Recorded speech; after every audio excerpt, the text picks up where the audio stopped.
जय हिंद। कैसे हैं आप? जो हमारी प्रीवियस क्लास थी उसमें हमने वैदिक साहित्य पर बात की थी। उसमें हमने प्रत्येक वेद के जो इम्पोर्टेंट कैरेक्टरिस्टिक्स थे या विशेषताएं थी उन पर हमने बात की थी। अब हमारा ऋग्वेदिक काल से जो संबंधित दो चीज़ें रह गई हैं। उसमें पहला है अर्थव्यवस्था, इकोनॉमिकल स्ट्रक्चर। फिर हमने कहा था कि जो हमारे प्रमुख उपनिषद हैं उन पर हम बात करेंगे एग्जाम के पॉइंट ऑफ व्यू से। चलिए अब हम बात करते हैं कि जो ऋग्वेदिक कालीन जो इकोनॉमिकल स्ट्रक्चर था वो कैसा था। जैसा कि हमने पहले ही बताया था, ऋग्वेदिक कालीन जो अर्थव्यवस्था थी उस उनका जो प्राथमिक व्यवसाय था, प्राथमिक जो व्यवसाय था वो क्या था? पशुपालन। और गौड़ व्यवसाय क्या था, या हम कह सकते हैं द्वितीय व्यवसाय।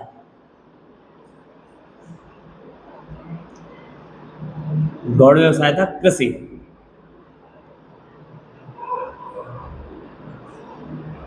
प्राथमिक व्यवसाय क्या था हमारा?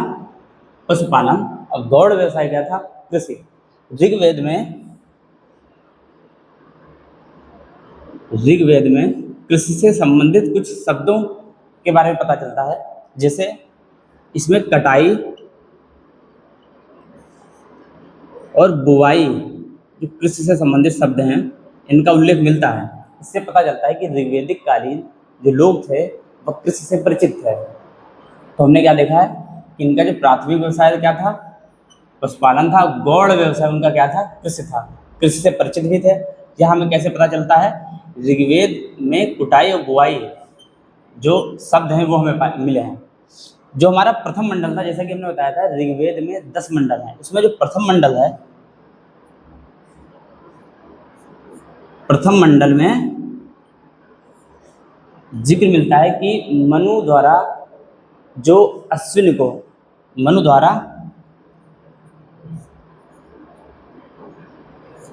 अश्विन को हल चलाने के बारे में बताया जा रहा है। हल चलाने के बारे में बताया जा रहा है। बताया जा रहा है। ठीक है। तो प्रथम मंडल है, वहाँ पे भी कृषि से संबंधित चीज़ें पता चलती हैं। जो गौड़ व्यवसाय था वह कृषि था। प्राथमिक व्यवसाय पशुपालन था। अब हम देखेंगे कि ऋग्वेद में जैसा कि इनका जो प्राथमिक व्यवसाय था पशुपालन था, हम देखेंगे इनके लिए सबसे महत्वपूर्ण पशु कौन था। सबसे महत्वपूर्ण जो पशु था वह था घोड़ा। क्योंकि जैसा कि हमने बताया था ये लोग बड़े स्तर पर युद्ध करते थे, युद्ध में संलग्न रहते थे। सबसे हम कह सकते हैं पवित्र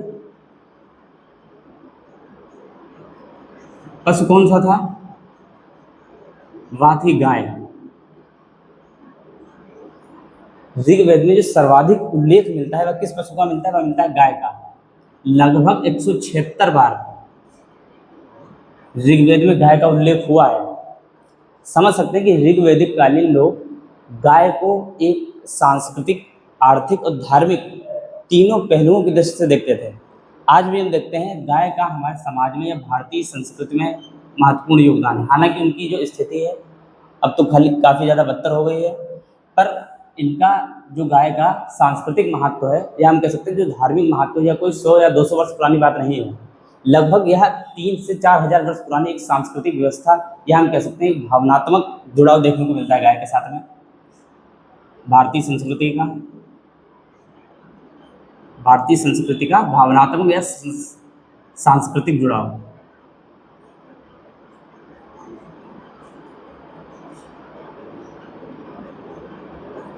सांस्कृतिक जुड़ाव।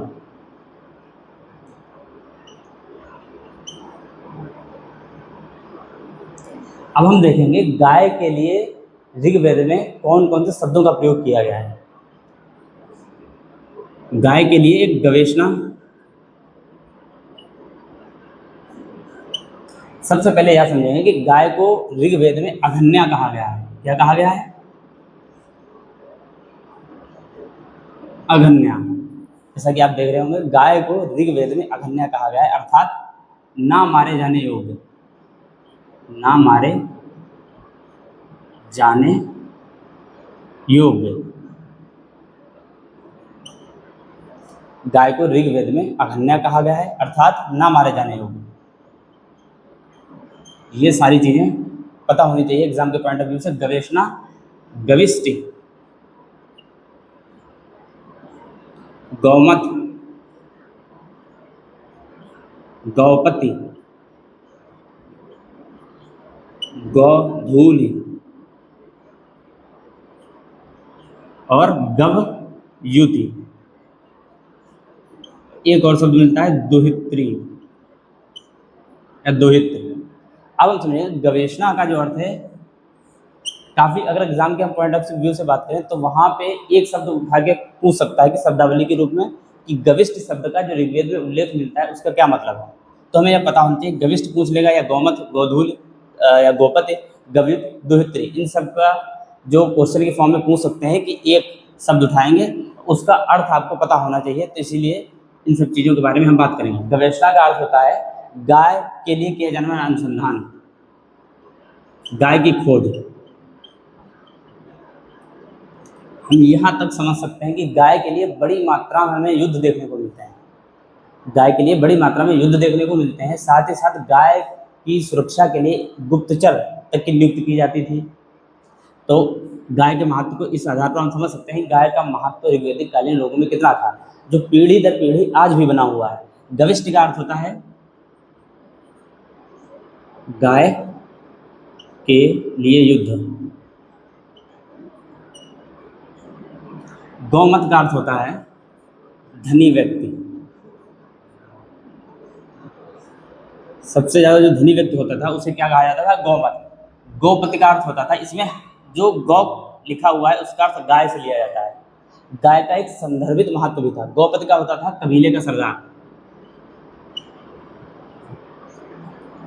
कबीले का सरदार। गोधूल, इस शब्द पर हम बात करेंगे अभी। गोधूल स्पेसिफिक एक टाइम पीरियड को दर्शाता है, जो इवनिंग का टाइम पीरियड होता है, या हम कह सकते हैं हिंदी में सायंकाल। जो इवनिंग का टाइम पीरियड होता है उसे गोधूल के रूप में संदर्भित किया जाता है। कैसे? जिससे कि यहाँ पे जो पहला हमारा शब्द है वो गो, अर्थ गो का अर्थ होता है गाय, धूल का अर्थ होता है धूल, अर्थात वह टाइम पीरियड या वह समय जब गायों को चराने के लिए जब वापस लाया जाता था, यानी चराने के लिए जाया जाता था। सुबह के टाइम निकलते, आज भी गांव में हम यह चीज़ें देखते हैं, सुबह निकलते थे और शाम के टाइम जब गायों को चरा के वापस आते थे तो उनके जो पैरों की जो धूल होती थी, उस धूल का जो टाइम पीरियड है हम कह सकते हैं जब वो वापस आते थे, उस टाइम पीरियड को सायंकाल या इवनिंग कहा जाता था। इसीलिए उस टाइम पीरियड को ऋग्वेद में गोधूल के रूप में उल्लेख किया गया है, गोधूल वेला के रूप में उल्लेख किया गया है। क्या है यह? समय, इवनिंग का। दूसरा मिलता है गवयुति। गवयुति का क्या मतलब हो जाता है? यह दूरी को रिप्रेजेंट करता है, डिस्टेंस मेजरमेंट के लिए, दूरी मापक। दोहित्र का अर्थ होता है कि वह लड़की जो गाय का दूध दुहती हो।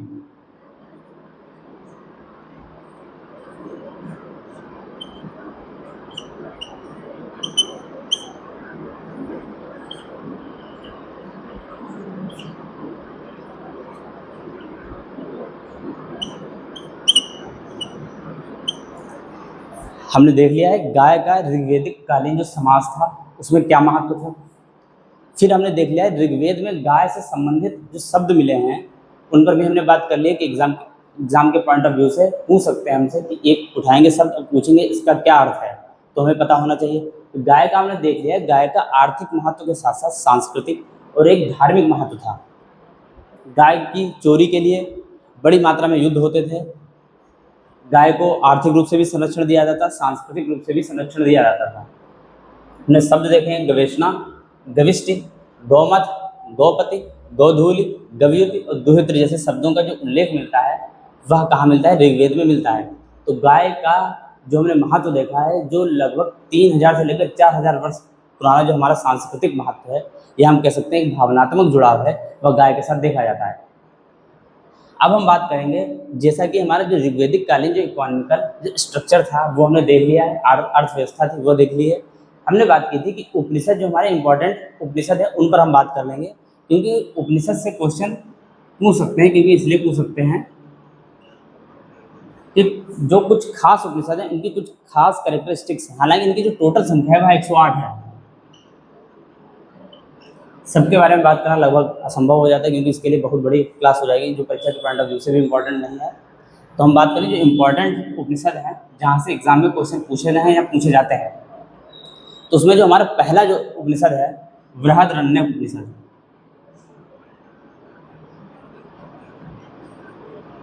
बृहदारण्यक उपनिषद इंपॉर्टेंट कैरेक्टरिस्टिक्स हैं वो बता देंगे, आप उन्हें कॉपी में पॉइंट ऑफ व्यू से एग्जाम के पॉइंट ऑफ व्यू से नोट करते जाएंगे। जैसा कि जो बृहदारण्यक उपनिषद है, इसी उपनिषद में गार्गी और याज्ञवल्क्य का जो संवाद होता है, या हम कह सकते हैं आध्यात्मिक संवाद होता है, वह हमें देखने को मिलता है। क्या मिलता है? गार्गी याज्ञवल्क्य संवाद। गार्गी याज्ञवल्क्य संवाद देखने को मिलता है। फिर इसी में कर्मफल, जीवन मरण का जो चक्र होता है उस पर बात की है, आत्मा परमात्मा की बात की है, मृत्यु की बात की है। यह हम कह सकते हैं जो फिलोसफिकल जो एस्पेक्ट होता है उन सारी चीज़ों पर इस उपनिषद में बात की गई। जैसे कर्मफल, कर्मफल के बाद ईश्वर, मृत्यु, जीवन, और हम कह सकते हैं जीवन मरण का जो चक्र है उस पर बात की गई। इसी में अस्तोमा सदगमय, किसकी बात की गई? अस्तोमा सदगमय जो श्लोक के रूप में हम प्रयोग करते हैं उसका उल्लेख भी इसी में हमें देखने को मिलता है। और हमें क्या मिलता है, जैसे कि आपने एक श्लोक सुना होगा, या हम कह सकते हैं स्लोगन के रूप में उसको प्रयोग किया जाता है, ब्रह्म सत्य जगत मिथ्या।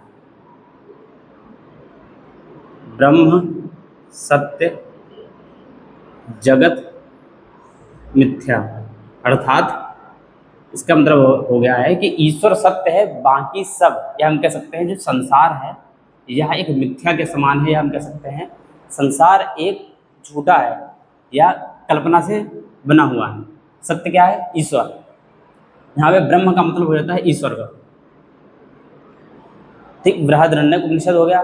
फिर हम देखेंगे छांदोग्य उपनिषद। जैसा कि आपको पता होगा जो बृहदारण्यक उपनिषद है यह किस वेद का उपनिषद है? यजुर्वेद का उपनिषद है। छांदोग्य उपनिषद की बात करेंगे, छांदोग्य उपनिषद में सर्वप्रथम भगवान कृष्ण का उल्लेख मिलता है। छांदोग्य क्या मिलता है इसमें? भगवान कृष्ण का सर्वप्रथम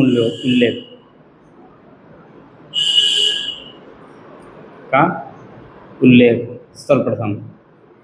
ठीक, फिर हमारे जो इम्पोर्टेंट उपनिषद है मुंडको उपनिषद। मुंडको उपनिषद में जो आपने एक हमारा राष्ट्रीय ध्येयवाक्य है जिसके बारे में आपने सुना होगा, सत्यमेव जयते, सत्य की जीत होती है, सत्यमेव जयते। इसका उल्लेख कहाँ मिलता है? इसका उल्लेख हमें मुंडको उपनिषद में मिलता है। मुंडको उपनिषद किस वेद का उपनिषद है यह हमें पता होना चाहिए। मुंडको, मांडूक्य, प्रश्नो उपनिषद है। यह तीनों उपनिषद अथर्ववेद के उपनिषद हैं। तो मुंडको उपनिषद में क्या मिलता है हमें? सत्यमेव जयते का उल्लेख मिलता है। फिर हमने आपको बताया था कि उपनिषद ने कर्मकांडों को फूटी हुई नाव के संज्ञा दी है, वह उल्लेख कहाँ मिलता है? मुंडको उपनिषद में ही मिलता है। ठीक है, अब हमारा है मांडूक्य उपनिषद। जो मांडूक्य उपनिषद है, जैसा कि बताया था अभी हमने, अथर्ववेद का यह उपनिषद है। मांडूक्य उपनिषद सबसे छोटा उपनिषद है, सबसे छोटा उपनिषद।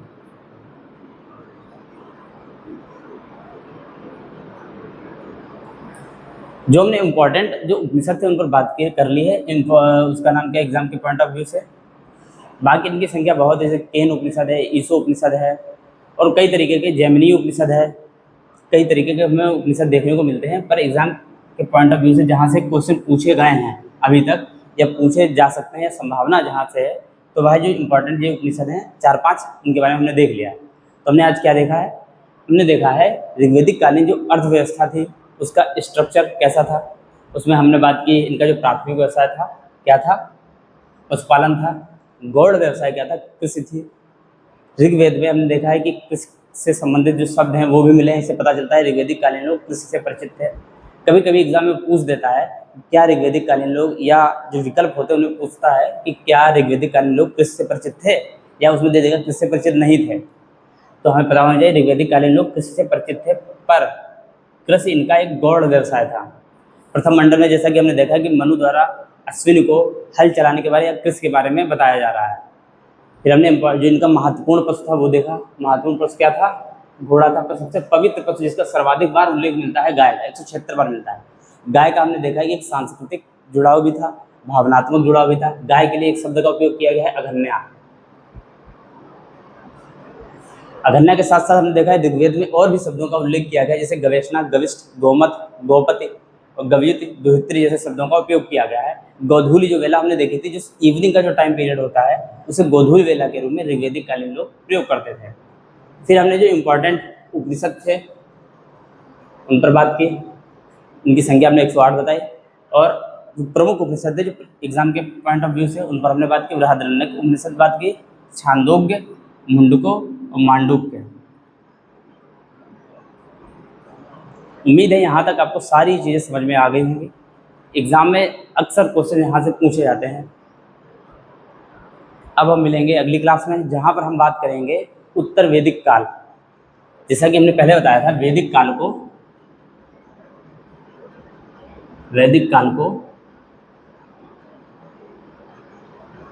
2 टाइम पीरियड में बांटा गया है। पहला ऋग्वैदिक काल, दूसरा है उत्तर वैदिक काल।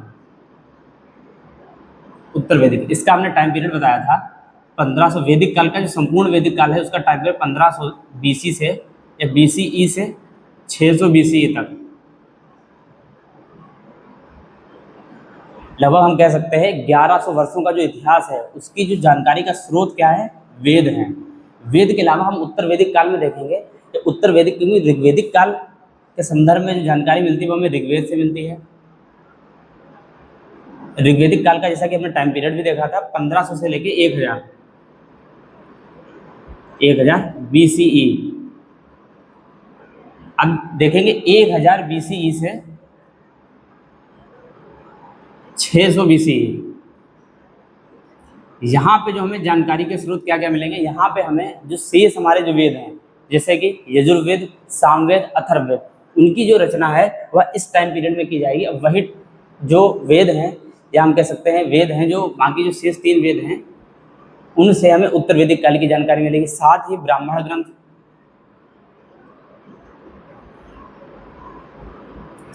अरण्यक और उपनिषद, इन सब से हमें उत्तर वैदिक काल की जानकारी प्राप्त होगी। शेष 3 जो वेद थे उनसे ब्राह्मण ग्रंथ, अरण्यक, उपनिषद। साथ में आप यह भी समझ लें कि जो हमारे 3 जो वेद हैं, जैसा कि हमने बात किया था ऋग्वेद, यजुर्वेद, सामवेद, यह 3 वेद आरंभिक टाइम के हैं। अथर्ववेद सबसे लास्ट में आता है। अथर्ववेद की रचना बाद में की जाती है।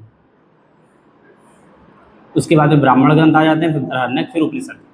यहाँ तक आपको सारी चीज़ें समझ में आ गई होंगी। अब हम नेक्स्ट क्लास में बात करेंगे उत्तर वैदिक काल का, किस तरीके के परिवर्तन या चेंजेस जो हमें दिखेंगे उत्तर वैदिक काल में, जो ऋग्वैदिक काल में हमें नहीं दिखे थे वह उत्तर वैदिक काल में देखेंगे। फिर हम यह भी समझेंगे कि यह 1000 BCE का जो टाइम पीरियड है वह एक मार्ग के रूप में क्यों माना गया है। ठीक है, मिलेंगे नेक्स्ट क्लास में। जय हिंद, जय भारत।